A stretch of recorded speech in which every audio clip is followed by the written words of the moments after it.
ಆತ್ಮೀಯ H16 news ಅರ್ಥಾತ್ ಸಿದ್ದರಾಮಯ್ಯ ಸ್ವಾಗತ. ನಾನು ನಿಮ್ಮ MI ಅಥವಾ ಮಲ್ಲಪ್ಪ ಜೋತವರ್. ಆತ್ಮೀಯರೇ, ಹುಬ್ಬಳ್ಳಿಯಲ್ಲಿ 12ನೇ ಮೇ ಸಾಹಿತ್ಯ ಮೇಳ ಆರಂಭ ಆಗಿದೆ. ಆ ಸುದ್ದಿಯನ್ನು ನಮ್ಮ ಪ್ರಜಾಂಗಣೆಯಲ್ಲಿ ನಾನು ನೋಡಿದೆ. ಅದು 8ನೇ ಪುಟದಲ್ಲಿ ಕೆಳಗ. ನಿಜವಾಗಿ ಈ ವಾರ್ತೆ, ಈ ಸುದ್ದಿ ಫ್ರಂಟ್ ಪೇಜಿಗೆ ಬರಬೇಕಾಗಿತ್ತು. ಅಂಥ ಒಂದು ಒಳ್ಳೆಯ ಕಾರ್ಯಕ್ರಮ ನಡೆದಿದ್ದು. ಜನಕ್ಕೆ ಹೋಗಿ ಮುಟ್ಟಬೇಕು. ಜನ ನೋಡೋದು ಯಾವ ಪೇಜ, ಪತ್ರಿಕೆ ಓದೋರಿಗೆ ಹೇಳಬೇಕಾಗಿಲ್ಲ. ಫ್ರಂಟ್ ಪೇಜು, ಲಾಸ್ಟ್ ಪೇಜು ಆಟದ್ದು ನೋಡ್ತಾರೆ. ಆಮೇಲೆ ಸಿನಿಮಾ ಪೇಜು, ಸ್ವಲ್ಪ ಆಸಕ್ತಿ ಇದ್ದವ್ರು ಲೈಕ್ ಎಡಿಟೋರಿಯಲ್ ಪೇಜು, ಉಳಿದ ಸುದ್ದಿಗಳಲ್ಲಿ ನೋಡಿಟ್ಟು ಬಿಡ್ತಿರ್ತಾರೆ. ಹೀಗಾಗಿ 8ನೇ ಪೇಜಲ್ಲಿ ಬಂದದ. ಅದು ಈ ನಾಡಿನ ವಿಚಾರವಂತರು, ಬುದ್ಧಿವಂತರು, ಒಂದು ಹೋರಾಟಗಾರರು ಎಲ್ಲರೂ ಕುಡ್ಕೊಂಡು ದೇಶದ ಒಗ್ಗಟ್ಟಿಗೆ ಹೋರಾಟ ಅನಿವಾರ್ಯ ಅನ್ನುವಂಥ ಮಾತು ಮಾತಾಡ್ತಾ, ಇಲ್ಲೇ ತೆಲುಗು ಸಾಹಿತ್ಯ ಪಾಣಿ ಅವ್ರು ಮಾತಾಡಿದ ಒಂದು ಮಾತು ಹೇಳ್ತಾ ಇದ್ದೀನಿ, ಓದ್ತಾ ಇದ್ದೀನಿ. ನಿರಂಕುಶ ಪ್ರಭುತ್ವವಾದಿಗಳು ಜಾತಿಗಳ ಮಧ್ಯೆ ಒಡಕು ಸೃಷ್ಟಿಸುತ್ತಾರೆ. ಸಾಂಸ್ಕೃತಿಕ ಅಸ್ತ್ರವನ್ನು ಬಳಸಿ ಸಮಾಜದಲ್ಲಿ ಬಿರುಕು ಮೂಡಿಸುತ್ತಾರೆ. ಭಾರತವನ್ನು ಛಿದ್ರವಾಗಲು ಬಿಡದೆ ನಾವೆಲ್ಲ ಒಗ್ಗಟ್ಟಾಗಿ ಹೋರಾಡೋಣ ಅಂತೇಳಿ ನಮ್ಮ ತೆಲುಗು ಕವಿ ಸಾಹಿತಿ ಪಾಣಿ ಅವರು ಹೇಳಿದರು. ಅಡ್ಡಿಲ್ಲ, ಒಳ್ಳೆ ವಿಚಾರ. ಅದೇ ಕಾಲಕ್ಕೆ ಇನ್ನೊಂದು ಕಡೆ ಇನ್ನೊಬ್ಬರು ಮಾತಾಡ್ತಾ ಇದ್ದಾರೆ. ಪ್ರೊಫೆಸರ್ IG ಸನದಿ ಅನ್ನೋರು, ತುಪ್ಪ ತಿಂದವರು ಮಾತ್ರ ಪ್ರತಿಭೆಗಳಲ್ಲ, ಮಣ್ಣಿನಲ್ಲೂ ಪ್ರತಿಭೆಗಳಿವೆ ಎಂಬುದಕ್ಕೆ ಈ ಮೇಳ ಸಾಕ್ಷಿ. ಕೋಮುವಾದಿ ಮನುವಾದಿಗಳನ್ನು ಎದುರಿಸಲು ಇಂಥ ಸಮ್ಮೇಳನ ಸಹಕಾರಿ. ನಾವೆಲ್ಲ ಸಂಸ್ಕೃತಿಯ ಉದ್ಧಾರಕರು, ಸಾಹಿತ್ಯದ ಆರಾಧಕರು ಆಗಬೇಕು. ಇದು ಈ ದಿನಗಳಲ್ಲಿ ಅಗತ್ಯ ಮತ್ತು ಅನಿವಾರ್ಯ ಅಂತ ಹೇಳಿದರು ಮಾಜಿ ಸಂಸದ ಪ್ರೊಫೆಸರ್ IG ಸನದಿ ಅವರು. ಮತ್ತು ಇನ್ನೊಂದು ನಮ್ಮ ಪತ್ರಕರ್ತ ಶರತ್ ಕುಮಾರ್ ಬೆಳಗೆರೆ ಅವರು, ಪ್ರಜಾಪ್ರಭುತ್ವ ರಾಷ್ಟ್ರ ನಾಶ ಮಾಡಿ ಮನುವಾದಿ ರಾಷ್ಟ್ರ ನಿರ್ಮಿಸಲು ಕೆಲವರು ಪ್ರಯತ್ನಿಸುತ್ತಿದ್ದಾರೆ. ಕೆಲವರಲ್ಲ, ಹಲವು ಜನ. ಸಂಸದೀಯ ವ್ಯವಸ್ಥೆ ಮತ್ತು ಸಹಬಾಳ್ವೆಯಲ್ಲಿ ನಂಬಿಕೆ ಇರುವ ಶಕ್ತಿಗಳೆಲ್ಲ ಇದರ ವಿರುದ್ಧ ಹೋರಾಡಬೇಕು. ಅವರಿಂದ ಅಧಿಕಾರ ಕಿತ್ತುಕೊಳ್ಳುವವರೆಗೂ ಅಪಾಯ ತಪ್ಪಿದ್ದಲ್ಲ ಅಂತ ಹೇಳ್ತಾ ಇದ್ದಾರೆ ನಮ್ಮ ಶರತ್ ಕುಮಾರ್ ಬೆಳಗೆರೆ ಅವರು. ಅದು ಸತ್ಯನ? ಆದರೆ ಈಗ ನಾವು ಮಾಡುತ್ತಿರುವಂಥ ಹೋರಾಟ ಅವ್ರು ಕಿತ್ತು ಹೋಗ್ಲಿಕ್ಕೆ ಸಾಧ್ಯದನ ಅನ್ನುವಂಥ ಪ್ರಶ್ನೆ ಅದ. ಇವೆಲ್ಲ ವಿಚಾರವಾದಿಗಳಿದ್ದಾರೆ. ಇನ್ನು ಇದರಲ್ಲೇ ಅಮೀನ್ ಮಟ್ಟು ಅವರು ಮಾತಾಡಿದ್ದಾರೆ, BR ಮಂಜುನಾಥ್ ಇದ್ದಾರೆ, ಸುಧೀರ್ ಕುಮಾರ್ ಅವರು, ಮುರುಳಿ ಅವರಿದ್ದಾರೆ, BT ವೆಂಕಟೇಶ್ ಅವರು, NM ಇಸ್ಮಾಯಿಲ್ ಅವರು, ಅನೇಕ ಲೇಖಕರು ಕಲಾಕಾರರು ಕೂಡಿದ್ದಾರೆ. ಮುಂದೆ ಅದೇ ಕಾಲಕ್ಕೆ ಬಸವರಾಜ ಸುಳಿಬಾವಿ ಅವರು, K ನೀಲಾ ಅವರು, ಅನ್ವರ್ ಮುದೋಳ್ ಅವರು, ಲಿಂಗರಾಜ್ ಅಂಗಡಿಯವರು, ಮಹೇಶ್ ಪತ್ತಾರ, ಗುರುನಾಥ್ ಉಳ್ಳಿಕಾಶಿ, VB ಮಾಗನೂರು, ಶರೀಫ್ ಬಿಳಿಮಲೆ, ಅನೇಕರಲ್ಲಿ ಕೂಡಿದ್ದಾರೆ. ನಾ ಇಲ್ಲೇ ಇವನ್ನೆಲ್ಲ ನೋಡಿದಾಗ ನಿಜವಾಗಿಯೂ ಫ್ರಂಟ್ ಪೇಜದ ಆರಂಭಕ್ಕೆ ಬರಬೇಕು ವಿಚಾರಗಳು. ಯಾಕಂತಂದ್ರೆ ಜನ ನೋಡೋದು ಆ ಫ್ರಂಟ್ ಪೇಜ್.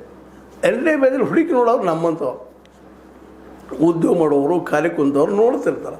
ಅಂದಾಗ ಸಮಾಜವನ್ನು ಕಟ್ಟುವುದರಲ್ಲೇ ಇದು ನೀವು ಏನೋ ಸಮ್ಮೇಳನ ಹುಬ್ಬಳ್ಳಿಯಲ್ಲೋ ಬೆಂಗಳೂರಲ್ಲೋ ಮತ್ತು ಒಂದು ಗುಲ್ಬರ್ಗಾದಲ್ಲೂ ಮಾಡಿದರೆ ನಾವು ಹೋಗಿ ಜನಕ್ಕೆ ಮುಟ್ತಾ ಇದ್ದೀವ ಅನ್ನೋದನ್ನು ನಾವು ಇವತ್ತು ಪರೀಕ್ಷೆ ಮಾಡ್ಕೋಬೇಕಾಗ್ಯದ. ಯಾವ ಮನುವಾದಿಗಳ ವಿರುದ್ಧ, ಯಾವ BJP ವಿರುದ್ಧ, ಯಾವ RSS ವಿರುದ್ಧ ಹೋರಾಟ ಮಾಡ್ತಾಯಿದ್ರು, ಅವರು ಪ್ರತಿ ಹಳ್ಳಿಗೆ ಮನೆಗೆ ಹೋಗಿ ಮುಟ್ತಾ ಇದ್ದಾರೆ. ಅವ್ರನ್ನ ದೊಡ್ಡ ಸಂಘಟನೆ ಮಾಡ್ಕೊಂಡಿದ್ದಾರೆ. ನಿಮಗೂ ಗೊತ್ತದ RSS ಅಂತೇಳಿ. ಅವ್ರ ಹೋರಾಟ ನಾವು ಮೆಚ್ಚಲೇಬೇಕು. ಯಾರೇ ಇದ್ದರು ನಾವೇನು ಮಾಡ್ತಾಯಿದ್ದೀವಿ, ಕಾಂಗ್ರೆಸ್ಗರು ಏನು ಮಾಡ್ತಾ ಇದ್ದಾರೆ, ಸಮಾಜವಾದಿಗಳು ಏನು ಮಾಡ್ತಾ ಇದ್ದಾರೆ, ಕಮ್ಯುನಿಸ್ಟ್ ಏನು ಮಾಡ್ತಾ ಇದ್ದಾರೆ, ಯಾಕೆ ಅವ್ರು ಹಾಳಾಗಿ ಹೋಗ್ತಾ ಇದ್ದಾರೆ? ಈ ಕೋಮುವಾದಿಗಳು ಕೋಮಿವಂತ ಕಾಯ್ತಾನೆ ಬಂದೀವಿ, ಅವ್ರು ಟೀಕಾ ಮಾಡ್ತಾನೆ ಬಂದ್ವಿ. ನಾವು ಎಷ್ಟು ಟೀಕಾ ಮಾಡ್ತೀವಿ ಅವ್ರು ಬೆಳಿತಾನೆ ನೋಡೋರು. ಅವ್ರನ್ನ ನಾವು ಅಳಿಸ್ಲಿಕ್ಕೆ ಇವತ್ತಂತೆ ಅಳಿಸ್ಲಿಕ್ಕೆ ಸಾಧ್ಯ ಇಲ್ಲದಂಥ ಪರಿಸ್ಥಿತಿ ಅಂದ್ವಿ. ಇಡೀ ಅಧಿಕಾರ ನಮ್ಮ ಕೈಲಿ ತೊಗೊಂಡಿದ್ದಾರೆ ಅವರು, ಇಡೀ ದೇಶದ ವ್ಯವಸ್ಥೆ ನಮ್ಮ ಕೈಲಿ ತೊಗೊಂಡಿದ್ದಾರೆ. ಅದಕ್ಕೆ ಹೋರಾಡಲಿಕ್ಕೆ ಇದನ್ನೆಲ್ಲ ಗೊತ್ತಿದ್ದಂಥ ಗಾಂಧೀಜಿಯವರು ಅಂದ ವಿಚಾರ ಮಾಡಿದ್ದವರು. ಅವರು ಹಳ್ಳಿಗಳಿಗೆ ಪ್ರಾಶಸ್ತ್ಯ ಕೊಟ್ಟ ಕೋಮುವಾದ ವಿರುದ್ಧ ಅವ್ರಿಗೆ ಗೊತ್ತಿಲ್ಲದಂಗೆ ಹೋರಾಟ ಶುರು ಮಾಡಿದಂಥವ್ರು. ಸಂಘಟನೆ ಮಾಡ್ಲಿಕ್ಕೆ ಶುರು ಮಾಡಿದ್ರು ಗಾಂಧೀಜಿಯವರು. ಊರು ತಿರುಗಾಡಿದ್ರು. ನಿಮ್ಮಲ್ಲಿ ಯಾರಿದ್ದಾರೆ ರೀ? ರಾಹುಲ್ ಗಾಂಧಿ ಅವರೊಬ್ಬರು ಏನೋ ಮೊನ್ನೆ ಒಂದಿಷ್ಟು ಅಡ್ಡಾಡಿದ್ರು. ಅದು ಅಧಿಕಾರ ಹೋದ್ಮೇಲೆ ಅಧಿಕಾರದಾಗ ಕಾಂಗ್ರೆಸ್ಸಿಗರು ಏನೂ ಮಾಡಲಿಲ್ಲ. ಗಾಂಧೀಜಿಯವರ ಸಿದ್ಧಾಂತವನ್ನು, ವಿಚಾರಗಳನ್ನು ಅಕ್ಷರಶಃ ಕೊಲೆ ಮಾಡಿದವರು ಯಾರು ಇದ್ದಾರೋ ಕಾಂಗ್ರೆಸ್ಸಿಗರು. ಒಂದು ವೇಳೆ ಗಾಂಧೀಜಿಯವರ ಸಿದ್ಧಾಂತವನ್ನು ಪಾಲನೆ ಮಾಡಿಕೊಂಡು, ಅಂಬೇಡ್ಕರ್ ಸಿದ್ಧಾಂತವನ್ನು ಪಾಲನೆ ಮಾಡ್ಕೊಂಡು ಬಂದಿದ್ದಾರೆ, ಇವತ್ತು ಅಧಿಕಾರವನ್ನು ಕಳೆದುಕೊಳ್ಳೋ ಪ್ರಸಂಗ ಬರ್ತಿರಲಿಲ್ಲ. ಇದು ಶತಸಿದ್ಧ. ಇವತ್ತು ನೀವು ಏನು ಮಾಡ್ತಾಯಿದ್ದೀರಪ್ಪ? ಇವತ್ತು K ನೀಲಾ ಅವರು ಒಳ್ಳೆಯ ಹೋರಾಟಗಾರ್ತಿ, ಅವರು ಒಳ್ಳೆಯ ವಿಚಾರವಾದಿಗಳು. ಬಸವಾದಿ ಶರಣರ ಹೆಸರಲ್ಲಿ ಹಿಂದೂ ಸಮಾವೇಶ ಮಾಡುವುದು ಸರಿಯಲ್ಲ. ಅವ್ರು ಮಾಡ್ತಾರೆ ರೀ, ಮಾಡ್ಬಿಡಕ್ಕೆ ನೀವು ಯಾರ? ಅವ್ರು ಮಾಡಿದ್ರೆ ಬಸವಂತ ನಮ್ಮಪ್ಪ ಅಂತ ಹೇಳ್ತಾರೆ, ಭಗತ್ ಸಿಂಗ್ ನಮ್ಮವ ಅಂತ ಹೇಳ್ತಾರೆ. ಭಗತ್ ಸಿಂಗ್ ಕಮ್ಯುನಿಸ್ಟ್ರು, ನಿಮಗೆ ಗೊತ್ತದ. ಅವರಿಂದ ನೀವು ಭಗತ್ ಸಿಂಗ್ ಕಸ್ಕೊಳ್ಳಿಕ್ಕೆ ಆಗ್ತಾಯಿಲ್ಲ ಇವತ್ತಿಗೆ. ಯಾಕೆ? ಇದನ್ನು ನೀವು ಎಲ್ಲ ವಿಚಾರ ಮಾಡುವಂಥ ವಿಷಯ. ಅದೇ ಕಾಲಕ್ಕೆ ಇದರಿಂದ ಬಸವಾದಿ ಶರಣರ ಮೂಲ ತತ್ವಕ್ಕೆ ತ್ಯಾಗ ಬಲಿದಾನಕ್ಕೆ ದ್ರೋಹ ಮಾಡಿದಂತಾಗುತ್ತದೆ. ಅವ್ರಿಗೆ ಗೊತ್ತದ ರೀ ದ್ರೋಹ ಹೌದು ಅಲ್ವೋ ಅತ್ತೊಂಡು ಅವ್ರೇನು ಮಾಡೋರು ತಮ್ಮ ಶಕ್ತಿ ಬೆಳೆಸೋಬೇಕಾಗ್ಯದ. ವೀರಶೈವ ಲಿಂಗಾಯತರೊಳಗೆ ಬಸವಣ್ಣನ ತೊಗೊಂಡ್ಬಿಟ್ಟು ಬಿಡೋದು ಮುಗಿದೋತು. ವಿವೇಕಾನಂದ ನಮ್ಮವ, ಅಂಬೇಡ್ಕರ್ ನಮ್ಮವ. ಅಂಬೇಡ್ಕರ್ ಅವ್ರು ಯಾಕೆ ಹಿಂದೂ ಧರ್ಮ ಬಿಟ್ಟು ಹೋದ್ರು ನಮಗೆಲ್ಲ ಗೊತ್ತದ. ಇದು ಜನಕ್ಕೆ ತಿಳಿಸೋದು ಹೆಂಗೆ? ನೀವು ಮಾತಾಡ್ತೀರಿ, 4 ಜನ ಕೂಡ್ತೀರಿ, ಅಮೀನ್ ಮಟ್ಟು ಅಂತವರು ಮತ್ತು ನೀವು ಎಲ್ಲರೂ ಕೂಡ್ಕೊಂಡು ಮಾತಾಡ್ತೀರಿ, ಹೊರಗೆ ಹೋದ್ಮೇಲೆ ಮರೆತು ಬಿಡ್ತೀರಿ. ಮತ್ತು ನಿಮ್ಗೆ ಸರ್ಕಾರಿ ಸವಲತ್ತುಗಳು ಬೇಕೆಲ್ಲ ಓಡಾಡೋದಕ್ಕೆ ಮಾಡೋದಕ್ಕೆ. ಸಂಘಟನೆ ಎಲ್ಲದ? ಕಾಂಗ್ರೆಸ್ ಸಂಘಟನೆ ಮಾಡಬೇಕಾಯ್ತು. ನಿಮಗೆ ಗೊತ್ತದ ಅವ್ರು ಕಾಂಗ್ರೆಸ್ ಸಂಘಟನೆ ಒಂದು ಕಾಲಕ್ಕೆ ಇತ್ತು ಅಂತೇಳಿ. ಯಾಕಂತಂದ್ರೆ ಎಲ್ಲಿಯವರೆಗೆ ನಾವು ಸಂಘಟಿತರ ಆಗಿ ಮುಟ್ಟುವುದಿಲ್ಲ ದೊಡ್ಡ ಸಮಸ್ಯೆಗಳಿದ್ದಾವೆ. ನಿಮಗೊಂದು ರೈತರನ್ನ ವಿಶ್ವಾಸ ತೆಗೆದುಕೊಳ್ಳಿಕ್ಕೆ ಆಗ್ತಾಯಿಲ್ಲ ಇಲ್ಲಿವರೆಗೆ. ಈ ದೇಶದ ದೊಡ್ಡ ಸಮುದಾಯ ಯಾವುದು? ರೈತರ ಜೊತೆಗೆ ಅಲ್ಲಿ ಕೂಲಿಕಾರರು, ಅಲ್ಲಿ ಕೆಳಜಾತಿ ಮೇಲ್ಜಾತಿ ಎಲ್ಲ ಜನ ಕೂಡಿ ದುಡಿಯುವಂಥವ್ರು. ಅವರ ಒಂದು ಹಕ್ಕಿಗಾಗಿ, ಅವರ ಒಂದು ಬದುಕಿಗೆ, ಅವರ ಮಾರ್ಕೆಟ್ಗಾಗಿ ಇವತ್ತು ನೀವು ಹೋರಾಟ ಮಾಡಿದ್ರೆ ಈ ಪರಿಸ್ಥಿತಿ ಬರ್ತಾನೆ ಇರಲಿಲ್ಲ. ಇವತ್ತು ಬರುವ ರಾಮಚಂದ್ರಪ್ಪನವ್ರು ಇರ್ಬೋದು, ಇಲ್ಲೆಲ್ಲ ಹೆಸರು ಹೇಳಿದ್ದಾರೆ ಈಗಾಗಲೇ, ಇವರೆಲ್ಲರೂ ಇರ್ಬೋದು. ಇವತ್ತು ನೋಡ್ರಿ ಅಮೀನ್ ಮಟ್ಟವ್ರು ಮಾತಾಡ್ತಾ ಇದ್ದಾರೆ, ಸಂವಿಧಾನ ಇಂದು ಐಸಿಯುನಲ್ಲಿದೆ, ಅದರ ರಕ್ತ ಮಾಂಸ ಮಜ್ಜೆಯನ್ನು ಹೀರಿದ್ದಾರೆ. ಸಜ್ಜನರು ಮೌನ ಮುರಿದರೆ ಐಸಿಯುನಲ್ಲಿರುವ ಸಂವಿಧಾನ ಉಳಿಸಲು ಸಾಧ್ಯ. ಸಜ್ಜನರು ಮೌನ ಮುರಿದು ಎಲ್ಲಿದೆ? ಅವ್ರಿಗೆ ಅವಕಾಶ ಇಲ್ಲ, ಮಾತಾಡಿದ್ರೆ ಒಳಗೆ ಹೋಗುವಂಥ ಪ್ರಸಂಗದ. ಅವ್ರಿಗೆ ಭರವಸೆ ಇಲ್ಲ. ಈಗ ನಿಮ್ಮೆಲ್ಲ ನೀವು ಮಾತಾಡಿ ಹೋಗಿಬಿಡ್ತೀರಿ. ಸಮಾಜವಾದಿಗಳು ಏನು ಮಾಡಿದ್ರಿ ದೇಶಕ್ಕೆ? ಮುಲಾಯಂ ಸಿಂಗ್ ಯಾದವ್ ಏನು ಮಾಡಿದರು? ಲಾಲೂ ಪ್ರಸಾದ್ ಯಾದವ್ ಅವರು ಏನು ಮಾಡಿದ್ರು? JP ಅವರನ್ನು ಮಾಡಿದರು, ಹೋದರು. JP ಅವ್ರು ಯಾರ ಕೈ ಕೊಟ್ಟರು ಅದನ್ನು ಅಧಿಕಾರ? ಹೋಗಿ BJP ಅವ್ರ ಕೈ ಕೊಟ್ಟು ಹೋಗಿಬಿಟ್ರು. ಇದನ್ನು ಸಹ ವಿಚಾರ ಮಾಡುವಂಥ ವಿಷಯ ಇವತ್ತದ. ಯಾವ ಸಮಾಜವಾದಿಗಳಾಗಿ ನಿಮ್ಮನ್ನು ನೀವು ಗುರುತಿಸ್ಕೊಂಡ್ರು, ಆ ಸಮಾಜವಾದಿಗಳು ಇವತ್ತು ಕುಟುಂಬವಾದಿಗಳಾಗಿ ಹೋಗಿಬಿಟ್ರು. ಇಲ್ಲಿ ದೇಶ ತುಂಬ BJPಗಿರು ಸಹಿತ ಕುಟುಂಬವಾದನ್ನು ಕಲಿಸಿದ್ರು ಎಲ್ಲರೂ. ನಾ ಯಾಕೆ ಮಾತನ್ನು ಹೇಳ್ತಾ ಇದ್ದೀನಿ ಅಂದ್ರೆ, ನೀವು ನಿಮ್ಮ ಈ ಒಂದು ಸಿದ್ಧಾಂತವನ್ನು ಬಿಟ್ಟು ಹೊರಗೆ ಬರದೇ ಹೋದ್ರೆ ನೋಡಿರಿ, ನಿಮಗೂ ಗೊತ್ತದ, ನಮಗೂ ಗೊತ್ತದ. ವಿಶೇಷವಾಗಿ ನೆಹರು ಅವ್ರಿಗಾಗಿರ್ಬೋದು, ಲೋಹಿಯಾ ಅವ್ರಿಗಾಗಿರ್ಬೋದು, JP ಅವ್ರಿಗಾಗಿರ್ಬೋದು, ಎಲ್ಲರಿಗೂ ಮೂಲ ಯಾರು? ಮಹಾತ್ಮ ಗಾಂಧಿಯವ್ರನ್ನ ಎಲ್ಲರೂ ಬಿಟ್ಟರು. ಇವತ್ತು ಸಹ ನೀವು ಬಿಟ್ಟಿದ್ದೀರಿ ಅವರನ್ನು. ಲೋಯಾವಾದಿ ಅಂತ ಹೇಳ್ಕೊತಾರೆ, ಅಡ್ಡಾಡ್ತಾಯಿದ್ದೀರಿ. ಲೋಯಾವಾದಿ ಯಾರ್ದದು? ಏನದು?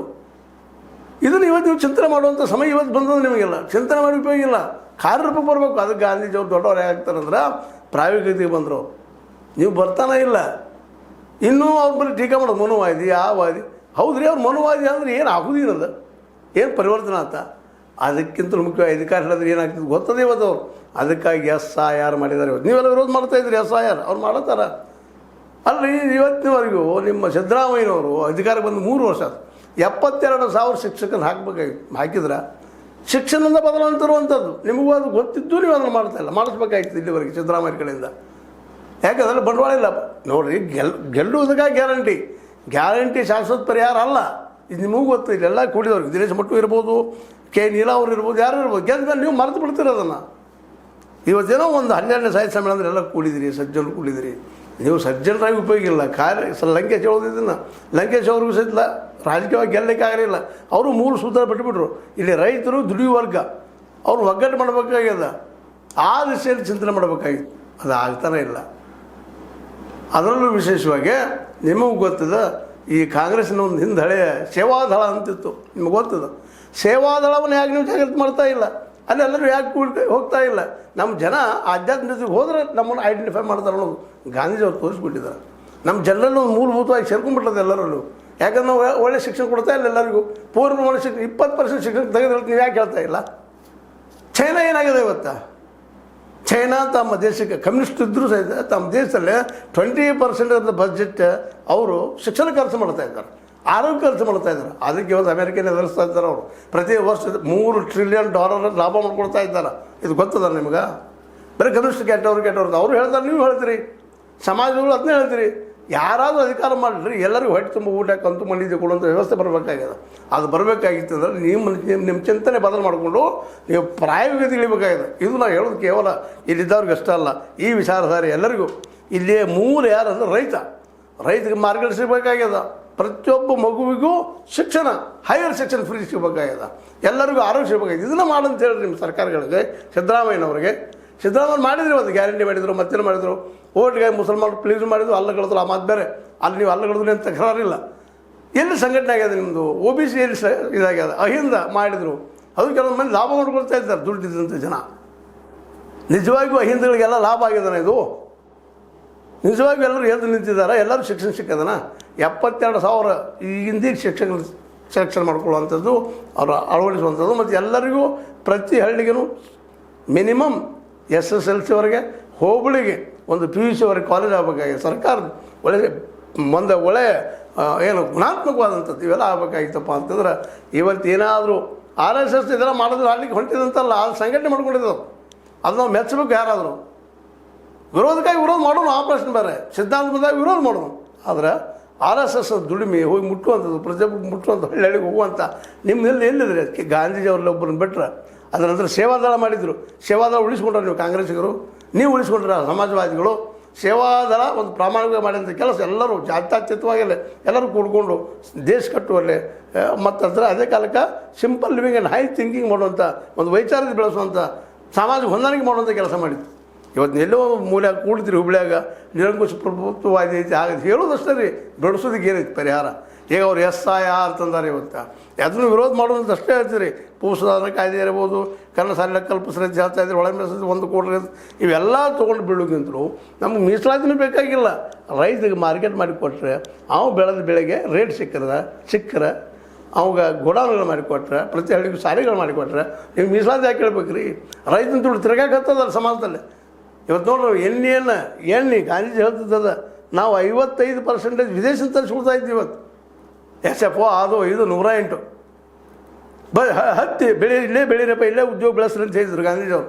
ಅದು ಪಾಲಿಸಿದ್ರೆ ನೀವು ಸಮಾಜವಾದಿಗಳು ಅದನ್ನೆಲ್ಲ ಉಪಯೋಗ ತೊಗೊಂಡವ್ರು. ಪಾಪ ಒಳ್ಳೆಯ ಕೆಲಸ ಮಾಡಿದ್ದಾರೆ RSSದವರು. ಮುಲಾಯಂ ಸಿಂಗ್ ತನ್ನ ಮಗನ ಬೆಳೆಸಂತ ಹೇಳಿದ್ರೆ ಯಾರು? ಅಖಿಲೇಶ್ ಸಿಕ್ಕ ಮತ್ತಾರು ಸಿಗಲಿಲ್ವಾ? ಲಾಲೂ ಪ್ರಸಾದ್ ಯಾದವ್ ಅವರಿಗೆ ತಮ್ಮ ಮಗಳು ಸಿಕ್ಕರಾ?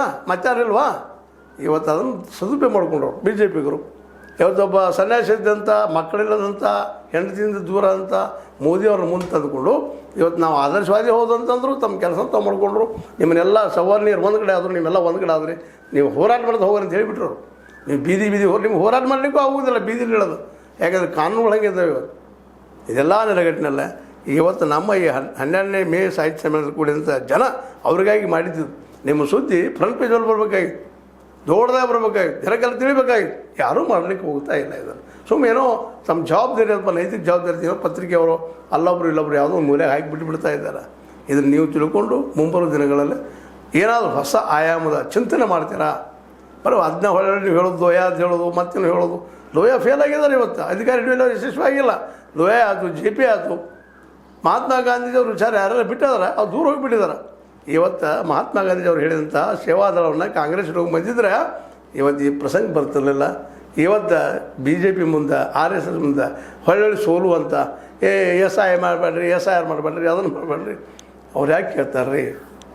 ಪಾಪ ಪುಣ್ಯಗಳ ಮೀರಿರ್ತಂಥ ಜನ ಅವ್ರಿಗೆ ಅದು ಹೇಳ್ತಾರಷ್ಟೇ ನಿಮಗೆ, ಅದು ತಾವು ಪಾಲಿಸ್ಬೇಕಂತಿಲ್ಲ. ಅದಕ್ಕಾಗಿ ನಾವು ಇವತ್ತು ಚಾಣಕ್ಯನ ಮಾತು ನೆನಪಬೇಕಾಗ್ಯದ. ಏನಪ್ಪ ಅಂದ್ರೆ ದೇವ್ರ ಅದಾನ ಹೇಳೋದಷ್ಟು, ದೇವ್ರನ್ನ ನೀನು ನಂಬೋಗಿನ ಅಂತ ರಾಜ ಹೇಳ್ತಾನೆ. ನಾವು ನಿಮಗೆ ಗೊತ್ತದ, ನೀವು ಬುದ್ಧಿವಂತರಿರ್ತೀರಿ, ಎಲ್ಲರೂ ಇದನ್ನೆಲ್ಲ ಓದಿರ್ತೀರಿ ನೀವೆಲ್ಲ. ನೋಡ್ರಿ ಎಂಥ ಧೂರ್ತತನ ಇದೆಲ್ಲ ಅಂತೇಳಿ. ಜಗತ್ತಿಗೆ ಹೇಳೋದು ದೇವ್ರದಾನ ಅಂತೇಳಿ ನೀನು ನಂಬೋಗಿಲ್ಲ, ರಾಜಿಗೆ ಆಗ್ತದೆ ಚಂದ್ರುಕ್ತಿಗೆ. ಅದು ನೀವು ಅಳವಡಿಸ್ಕೋರಿ, ಹೊಸ ಚಿಂತನೆ ಮಾಡಿರಿ. ರೈತರು ಮತ್ತು ದುಡಿಯುವ ವರ್ಗವನ್ನು ಎಲ್ಲೆವ್ರಿಗೆ ಜಾಗೃತಿ ಮಾಡೋದಿಲ್ಲ. ಅವರೆಲ್ಲರೂ ಶಿಕ್ಷಣ ಕೊಡಿಸೋಲಿ. ಸಿದ್ದರಾಮಯ್ಯ ಸರ್ಕಾರ ಆಗಿರ್ಬೋದು, ಮತ್ತಾವ ಸರ್ಕಾರ ಆಗಿರ್ಬೋದು, ಜಾತ್ಯ ಸರ್ಕಾರ ಮಾಡೋದಿಲ್ಲ. ಮತ್ತು ಆರೋಗ್ಯ ಇವೆರಡು ಉಳೋದು ಗ್ಯಾರಂಟಿಗಳು ಬೇಕಾಗಿಲ್ಲ. ರೈತರಿಗೆ ಮಾರ್ಕೆಟ್ ಅದು ಸಿಗಬೇಕಾದ್ರೆ ಪ್ರತಿಯೊಂದು ಹಳ್ಳಿ ಗೋಡಾವನ, ಯಾಕಂದ್ರೆ ಅಲ್ಲೇ ಬಂದು ಕೊಳ್ಕೋಬೇಕು ವ್ಯಾಪಾರಿ, ಮತ್ತು ಪ್ರತಿ ಹಳ್ಳಿಗೆ ನೀರಾವರಿ, ಅದ್ರ ಜೊತೆಗೆ ಆರೋಗ್ಯ. ಇವು ಮಾಡಿದರೆ ಮಾತ್ರ ನೀವು ಬಯಸಂತ ಇದೇ ದೇಶ ರಾಜ್ಯ ರಚನೆ ಆಗ್ಬೋದು. ಇಲ್ಲಾಂದ್ರೆ ನೀವು ಹಾಗೆ ಹೋರಾಟ ಮಾಡ್ತಾ ಹೋಗುವಂಥದ್ದು ಅಷ್ಟ ಅಂತ ಹೇಳ್ತಾ ನಾನು ಹೇಳೋ ವಿಚಾರ ನಿಮ್ಗೆ ನೋವು ಅನ್ನಿಸ್ಬೋದು. ಬಟ್ ಸತ್ಯ ಇದೆ. ಎಲ್ಲಿವರೆಗೆ ನೀವು ಇದ್ದಂಥವ್ರು RSSಗೆ ಪ್ರಬಲವಾಗಿ ಅದರೊಳಗೆ ಸೇವಾದಳವನ್ನು ತಯಾರು ಮಾಡೋದಿಲ್ಲ, ನೀವು ಸೇವಾ ಮನೋಭಾವ ಬೆಳೆಸ್ಕೊಳ್ಳೋದಿಲ್ಲ. ಲಾಭಕ್ಕಾಗಿ ಬರುವಂಥವ್ರು ಇಲ್ಲೂ ನೀವೆಲ್ಲ ಏನಪ್ಪ ಏನೋ ಒಂದು ದುಡ್ಡು ಸಿಗೋದು ಸರ್ಕಾರದಿಂದ ಬಂದು ಕೊಡುವಂಥ ಜನ ಭಾಳಿದ್ರಿ. ಇಲ್ಲಿ ಸರ್ಕಾರಿ ಲಾಭಗಳನ್ನು ತೆಗೆದುಕೊಳ್ಳುವಂಥ ಜನ, ಅವರಿಂದ ಇಲ್ಲಿ ಪ್ರಗತಿ ಆಗುವುದಿಲ್ಲ, ಡೆವಲಪ್ಮೆಂಟ್ ಆಗೋದಿಲ್ಲ. ಅದನ್ನು ಅವ್ರಿಗೆ ಗೊತ್ತದ. ಈಗ ಹಿಡ್ಕೊಂಡಿದ್ದಾರೆ ಅಧಿಕಾರ. ಇನ್ನೇನು ಉಳ್ದ ಒಂದು 4-5 ಸ್ಟೇಟ್ ಉಳಿದಾವೆ. ಅದನ್ನು ಮುಂದಿನ ದಿನದಲ್ಲಿ ಸ್ವಾಹ ಮಾಡ್ಕೊಂಡು ಹೋಗ್ತಾರೆ. ಇದರಲ್ಲಿ ಎರಡು ಮಾತಿಲ್ಲ. ಇನ್ನು ಹೋರಾಟ ಮಾಡ್ತಾಯಿದ್ರಿ, ಮಾಡ್ತಾ ಹೋಗೋದು. ಅದರಲ್ಲೂ ನೀಲಾನಂತವರು, ದಿನೇಶ್ ಮಟ್ಟು ಅಂತವ್ರು ಮತ್ತೊಂದು ವಿಚಾರ ಮಾಡಿರಿ. ನೀವು ಪತ್ರಕರ್ತಿದ್ರಿ, ತಿಳಿದವ್ರು ಇದ್ರಿ, ಭಾಳ ಹೇಳೋ ಅವಶ್ಯಕತೆ ಇಲ್ಲ ಅಂತ ಹೇಳ್ತಾ ಇದು ನಿಮ್ಮ ಲೈಕ್ ಆಗಿರ್ಬೋದು. ಲೈಕ್ ಮಾಡಿ, ಶೇರ್ ಮಾಡಿ, ಕಮೆಂಟ್ ಮಾಡಿ, ಜೊತೆ ಸಬ್ಸ್ಕ್ರೈಬ್ ಮಾಡಿರಿ. H16 ನ್ಯೂಸ್ ಅರ್ಥ ಇದು ಸತ್ಯ ಕೈಗಳಲ್ಲಿ ವಂದನೆಗಳು.